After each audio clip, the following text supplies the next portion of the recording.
C'est un challenge quotidien pour une direction marketing de créer des contenus et qu'ils soient pertinents. Et donc là, de se dire, est-ce que j'ai pas trouvé le Graal, l'outil ultime qui me permet de faire ça ? Forcément, ça fait un peu fantasmer. L'intelligence artificielle, il y a ceux qui s'en méfient, ceux qui doutent, celles et ceux qui attendent de voir comment les choses vont évoluer. Et puis, il y a tous ceux qui veulent comprendre, tester et ne pas rater le train. À quel moment est-ce que PwC France et Maghreb se dit « il faut qu'on y aille et il faut qu'on se serve de ce nouvel outil » ? Septembre-octobre 2023, il y a eu cette initiative qui a été lancée au niveau du comité de direction de se dire testons, on veut qu'il y ait des personnes qui puissent vraiment tester dans leur quotidien de leur métier et de voir ce que ça change, ce qu'on est capable de faire avec toutes les contraintes ou toutes les questions qu'ils vont avoir à traiter et à résoudre au fil des semaines et des mois. Il faut qu'on ait quelques personnes et pas juste une ou deux, et 5-6 personnes qui ont des rôles dans notre direction marketing assez clés, qui doivent l'utiliser, qui doivent être des early adopters. Donc on est vraiment allé les chercher un par un, en leur disant qui est motivé, qui veut tester. Je suis dans les premiers utilisateurs de Copilot dans notre équipe et on a pu le tester aussi pour les projets stratégiques qu'on avait dans Martech.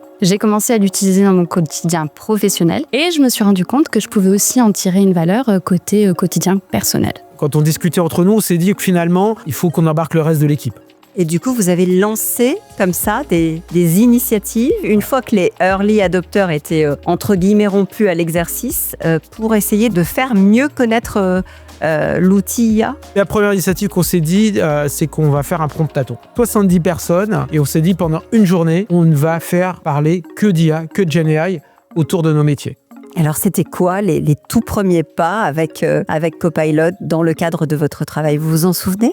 Bien sûr, on a commencé par des petits prompts, on a commencé par des petites tâches. J'ai testé très basiquement l'IA sur des sujets classiques de marketing, des cas d'usage très basiques. On a une problématique de connaissance de notre audience. On cherche à comprendre quels sont les sujets qui intéressent nos audiences pour savoir demain sur quel sujet on souhaite les nourrir, comment on peut les accompagner. Nous sommes très contents d'avoir une base de contacts riche, mais des fois, cette base n'est pas très exploitable juste parce que les données ne sont pas ni normalisées ni structurées. Et donc, on a besoin de les structurer pour savoir en fait qu'est-ce qu'on a dans notre base. Et avant, pour résoudre ce problème, il y avait le besoin de l'analyse humaine. Aujourd'hui, on arrive avec l'intelligence artificielle à extraire de la formation de cette base de données pour en apprendre quelque chose sur nos audiences. Donc, vous partez de la même matière première et vous demandez à l'IA générative, est-ce que tu peux me faire un contenu pour les réseaux sociaux ? Est-ce que tu peux me faire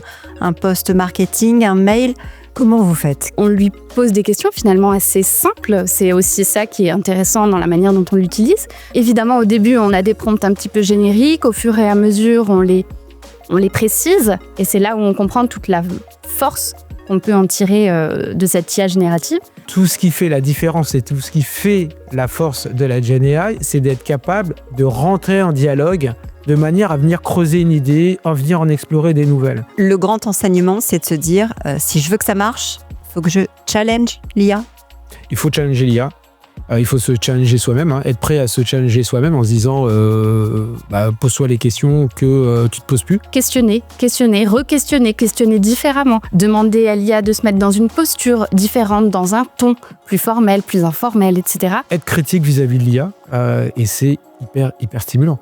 Vous avez parlé tout à l'heure, entre les lignes, d'une sorte de gain de temps. Ça peut justement aider à aller plus vite et à se concentrer sur d'autres tâches ? Oui, ce gain de temps, il doit nous permettre d'avoir ce fameux regard critique, d'amener de la valeur ajoutée sur ce qu'on n'avait plus le temps d'ajouter en termes de valeur. Une étude qu'on doit transformer en un email plutôt marketing, plutôt attractif, qu'on doit transformer en copie pour les réseaux sociaux sur LinkedIn, qu'on doit transformer en accroche pour un email interne, etc. Donc ça, ce sont différentes générations de contenu qu'avant on faisait uniquement avec nos petits cerveaux. Et aujourd'hui, on gagne du temps en s'aidant de l'intelligence artificielle. Je passais beaucoup de temps sur la recherche d'informations. Je viens chercher sur le site de chaque outil comment est-ce que je peux faire telle ou telle chose. Est-ce que c'est possible ou pas ? Maintenant, c'est vraiment peut-être 10% de ce que je fais parce que ça prend 2-3 fois moins de temps parce que je demande toutes ces questions à Copilot. Quand on challenge une étude et qu'on est en train de la résumer, ce qui est intéressant, c'est de se dire, voilà ce qu'il me donne en termes de résumé. Maintenant, si je le regarde par rapport à mes concurrents, si je le regarde par rapport à d'autres études qu'on en a déjà produites, quelles sont les synergies que je peux créer par rapport à ce que moi je connais et comment on va le faire. Et c'est là où on crée la valeur ajoutée. Il y a un avant et un après. Il y a génératif dans la manière dont vous exercez votre métier.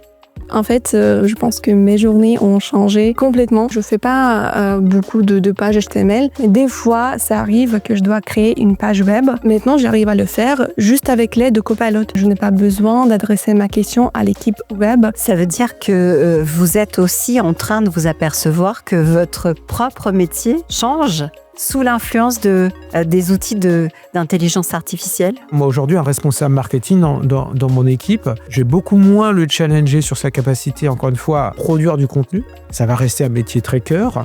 Je peux maintenant vraiment le challenger. On peut vraiment travailler ensemble sur le fait de se dire comment la valeur que je crée autour de ces études et l'engagement que j'ai autour du client, par exemple, j'en fais quelque chose qui va être plus fort en termes de dialogue avec les équipes business. En fait, j'ai plutôt l'impression d'avoir évolué avec plutôt qu'un réel changement. Je suis pas sûre de ressentir le changement au quotidien, mais parce que c'est devenu une habitude. C'est plutôt moi et mes pratiques. On évolue pour intégrer les nouveaux outils qui sont à notre disposition et l'IA en fait partie. Ça veut dire que la journée, aujourd'hui, au travail, elle commence par demander quelque chose à Copilot ?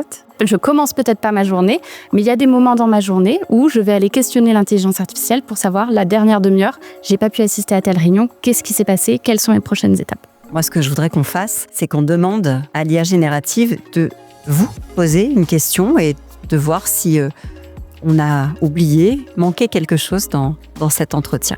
L'IA voudrait savoir si vous avez acquis de nouvelles compétences grâce à elle. Oui, je pense que nous tous devions des coachs avec Copilot, avec l'IA générative.